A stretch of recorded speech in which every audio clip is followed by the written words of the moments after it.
The rain on the bus window traced paths through the grime, mirroring the tracks on my own cheeks.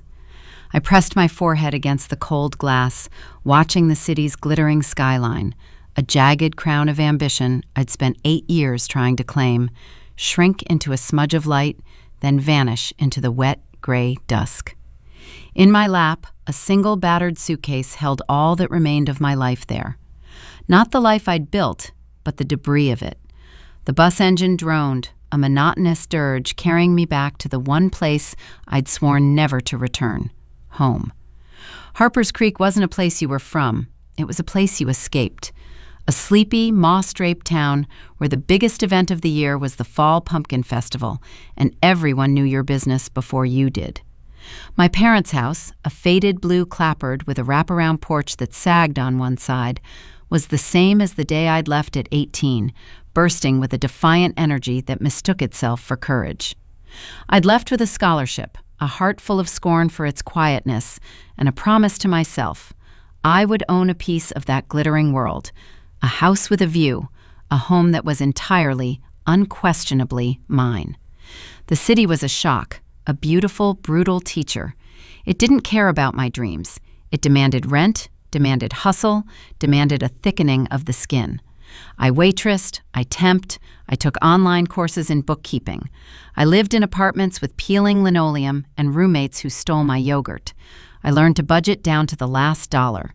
Every latte foregone, every threadbare pair of jeans worn another season, every overtime hour logged was a brick. I was building my fortress, one saved penny at a time. For 8 years, I was a machine. Social life? A distant memory. Romance? A luxury I couldn't afford, a distraction from the goal. My friends from back home got married, had kids, bought sensible sedans. I watched from afar on social media, feeling a pang that was equal parts loneliness and superiority. They were settling. I was striving. My spreadsheet was my companion, the growing number in my high-yield savings account, my love letter to the future. And it grew. Slowly, agonizingly slowly, then with a gathering momentum as my career in freelance financial management took off.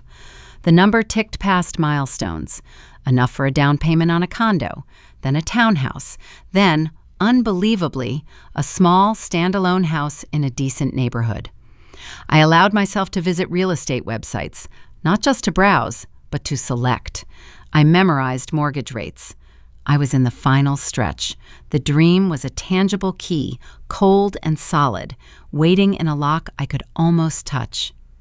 Then I met Daniel. It was at a networking event for freelancers, the kind of thing I usually avoided. He was a graphic designer with an easy smile and eyes that crinkled at the corners. He wasn't like the slick finance guys I sometimes encountered. He was creative, funny, self-deprecating. He talked about his dream, too, to start his own boutique agency. We bonded over being builders, creators of our own destinies. For the first time, my single-minded focus wavered. Love, it turns out, doesn't ask for permission. It floods in, disarming all your careful defenses. Daniel made me laugh. He cooked me meals. He made my sterile, functional apartment feel like a home. He listened, rapt, as I talked about my savings goal, my dream house. He didn't mock it or call it materialistic. He called it admirable. "It's incredible, Chloe," he'd say, his hand warm over mine. "Your discipline, your vision. Most people just talk. You're actually doing it." 6 months in, he suggested we move in together. His lease was up. My apartment was bigger. It made financial sense, he argued. We could save even more. A tiny alarm bell, faint from disuse, chimed somewhere in the back of my mind. My space, my sanctuary, my rules. But I loved him. I silenced the bell. Living together was, initially, a new kind of joy.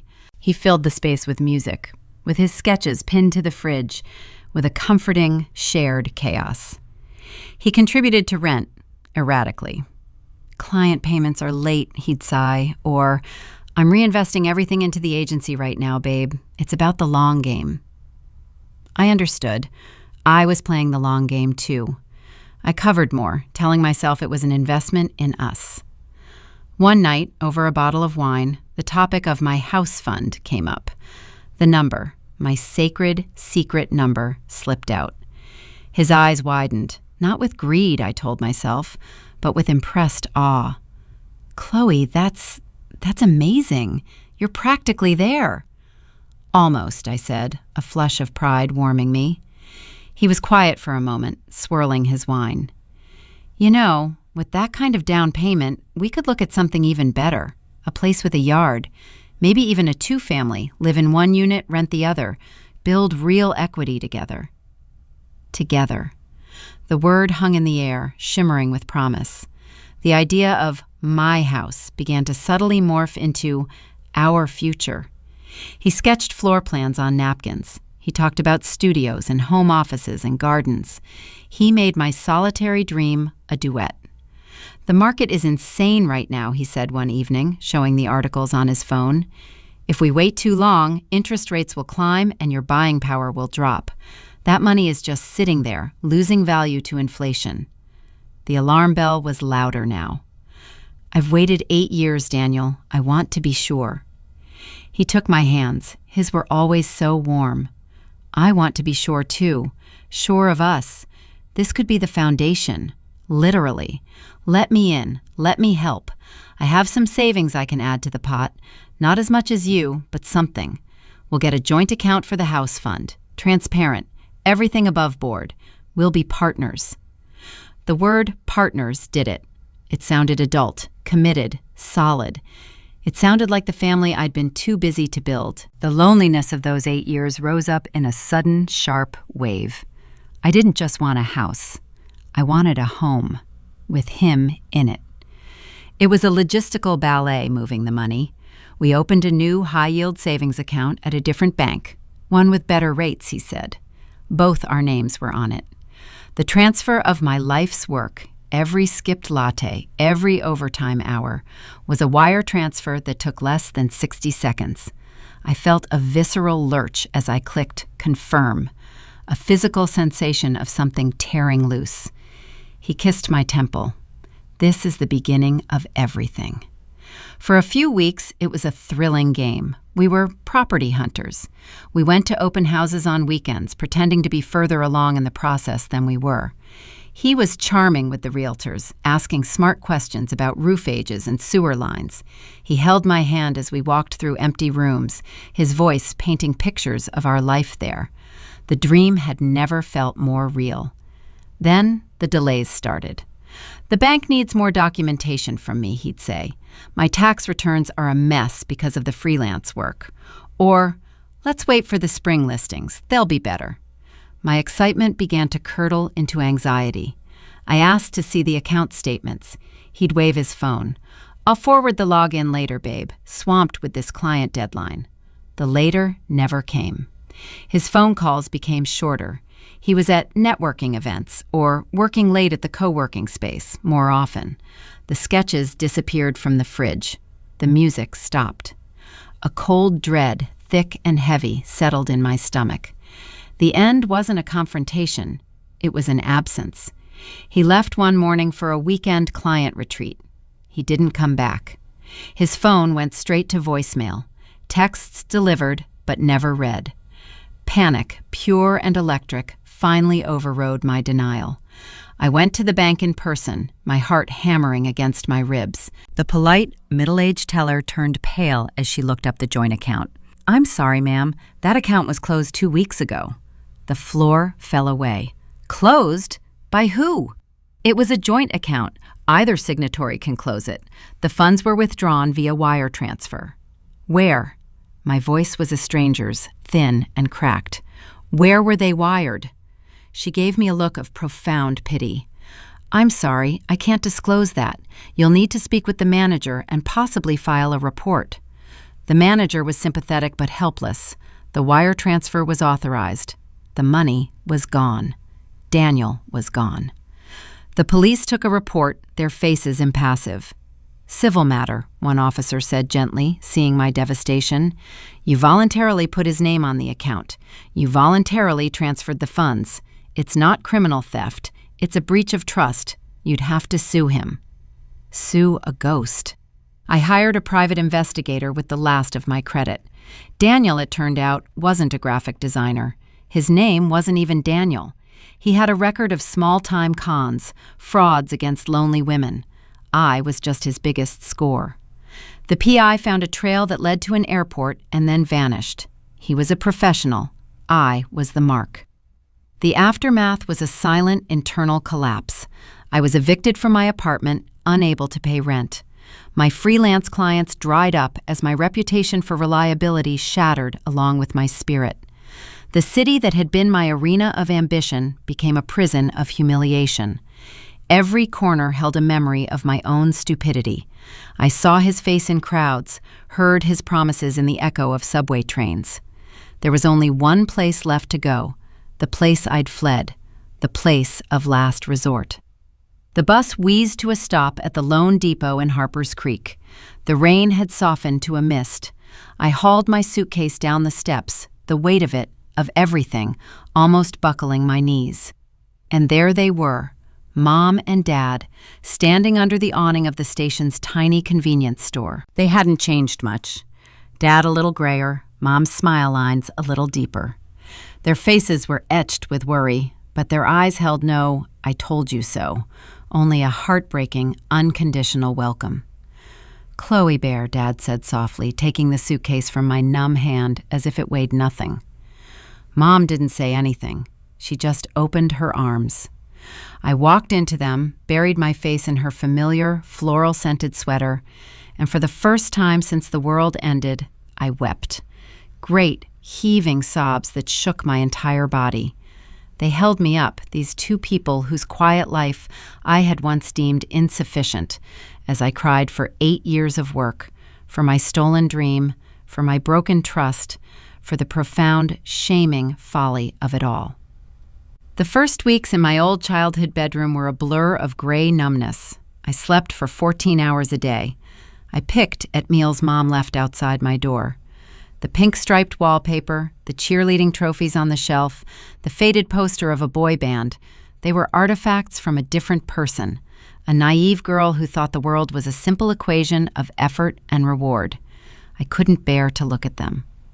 My parents gave me the one thing the city never had: space. Space to fall apart. They didn't pry. Dad would just sit with me on the porch swing in the evenings, not talking, just sharing the silence. Mom would bring me a cup of tea and a slice of peach pie, her hand resting on my shoulder for a moment. The shame was a physical weight. I was the town's cautionary tale, I was sure. The girl who got too big for her britches and got taken for a ride. I avoided going into town, dreading the pitying looks, the whispered conversations. But Harper's Creek, in its own quiet way, surprised me. Mrs. Henderson from the post office simply said, "Good to have you back, dear," and handed me a package. Old Mr. Miller at the hardware store nodded and said, "City life's overrated. The air's cleaner here." Their kindness was a balm, but it couldn't reach the core of the wound. The core was the loss of the dream. Not just the money, but the identity it represented. I was the girl who was going to buy a house. Without that, who was I? A 30-year-old failure sleeping in her teenage bed. The turning point came from an unexpected source, my father's workshop. It was a dusty, pine-scented shed behind the house, his kingdom of sawdust and solved problems. One afternoon, driven by a need to escape the four walls of my room, I wandered in. He was bent over his workbench, carefully sanding the curved leg of what looked like a stool. "It's for the library," he said without looking up. "Betty Croswell wants a new step stool for the children's section. The old one's wobbly." I watched his hands, gnarled and capable, moving the sandpaper in smooth, practiced strokes. There was a quiet certainty in the motion. "Can I try?" The question surprised me as much as him. He handed me the sandpaper and a block. With the grain, never against it. The repetitive motion was meditative. The rasp of the paper, the smell of the raw wood. I focused on the feel of it, the simple goal of making this one surface smooth. For an hour, I didn't think about wire transfers or fake names or empty accounts. I thought about wood grain. I started going to the workshop every day. Dad taught me the basics: how to measure twice, cut once, how to choose the right wood for the job, how a dovetail joint, when fitted perfectly, was stronger than any nail. My first projects were terrible: a lopsided birdhouse, a shelf that leaned like the Tower of Pisa. But with each failure, I learned. My hands, which had only known keyboards and touchscreens, grew calloused. I found a grim satisfaction in the tangible nature of the work. You couldn't lie with a miter saw. The cut was either straight or it wasn't. Mom, seeing a flicker of life return to my eyes, enlisted my help in the garden. I'd hated it as a teenager, the dirt and the bugs. Now I found a parallel truth in the soil. You planted a seed, you watered it, you protected it from weeds. With patience and care and the right conditions, it grew. There were no shortcuts, no get-rich-quick schemes, just consistent, faithful effort yielding a slow, sure result. I began helping around town using my nascent skills. I fixed Mrs. Henderson's wobbly mailbox. I helped Mr. Miller reorganize his cluttered storage room at the hardware store, building simple, sturdy shelves. Word got around. I didn't charge much, just enough for materials and a little extra. It wasn't about the money. There was no fortune to be made here. It was about the exchange, a service for a smile, a solved problem for a, "Thank you, Chloe, you're a lifesaver." One day, Betty Croswell from the library came by the house. She didn't want a step stool. She had a bigger project. "The Historical Society has taken over the old Grange Hall," she said, her eyes bright. "It's a beautiful old building, but it's been neglected for years. We want to restore it, turn it into a community center and archive. We're all volunteers. We have more enthusiasm than skill, I'm afraid. Your father says you have a knack." The Grange Hall was a majestic, sad old building on the edge of town. Its white paint was peeling, its porch sagged, and its windows were clouded with grime. But the bones were good. Solid oak timbers, wide plank floors, a stone fireplace big enough to stand in. Standing in its dusty, sunlit interior, I felt something stir. Not the frantic, grasping ambition of my city dream, but a different kind of desire. A desire to heal, to restore, to make something beautiful and useful again. I became the project's de facto coordinator. I used my old bookkeeping skills to manage the shoestring budget from donations and bake sales. I used my new woodworking skills to repair window frames, sand floors, and build bookshelves for the future archive. I recruited other volunteers, teaching them what I knew. We became a tribe of rebuilders. The work was hard, often frustrating, and achingly slow. But it was real. Every nail driven, every board planed smooth was a tiny victory. I was no longer taking from the world, trying to claim my piece. I was giving back to it, adding my small stitch to the town's fabric. During this time, I had to finally face the financial ruin. I met with a kind, no-nonsense lawyer in the next county over, paid for with my small earnings from odd jobs. She confirmed what I knew. Legally, my money was gone. The chances of recovering it were near zero. The only path was bankruptcy to clear the consumer debt I'd accrued after the theft. Sitting in her office, signing those papers, was like a final, brutal surgery. The limb was gone. This was the scar. That night, I sat on the porch swing with Dad. The fireflies were out, painting the dusk with specks of gold. "I lost everything, Dad," I said, the words finally feeling like a fact, not a fresh wound. He was quiet for a long time. "Seems to me," he said slowly, "you lost a pile of money, a big, hard-earned pile, and that's a terrible thing." He put his arm around me. "But everything? You've got your hands that can build. You've got your sense that knows a straight cut from a crooked one now. You've got your mom's stubbornness and my bad knees." He gave me a gentle squeeze. "And you've got a home. It might not be the one you pictured on a website, but it's here. It always was." He was right. The dream of the house hadn't been wrong. The hunger for a place of my own hadn't been wrong. It was the isolation of that dream that had made it brittle.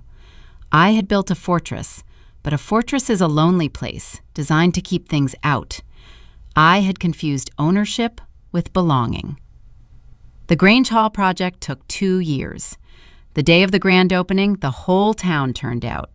I stood at the back of the main hall, now polished and filled with light, watching people marvel at the restored woodwork, the children claiming the reading nook I'd built, the old-timers pointing at photographs in the new archive.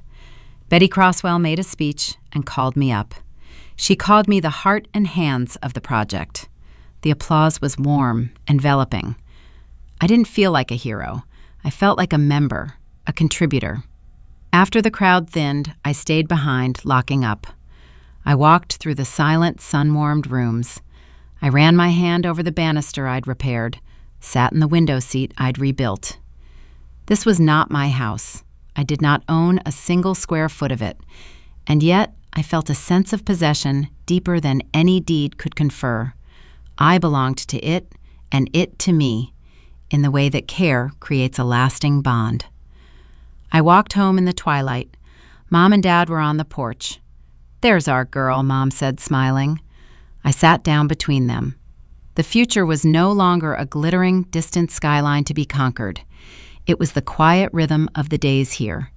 It was the workshop, the garden, the ongoing life of a town that had caught me when I fell. I had left Harper's Creek to seek my fortune, to buy a life. I had returned broken, and in the breaking, I had found something worth more than money, a place and a peace that could never be stolen. The dream of a house of my own still flickers sometimes, but its shape has changed. It's smaller, perhaps. Maybe it's the little cottage behind the old mill that's coming up for sale.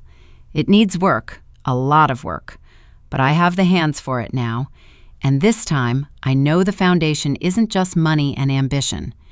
It's the knowledge that home isn't something you buy. It's something you build, day by patient day, with your own 2 hands, and the help of those who love you. And that kind of home, once built, can never be taken away.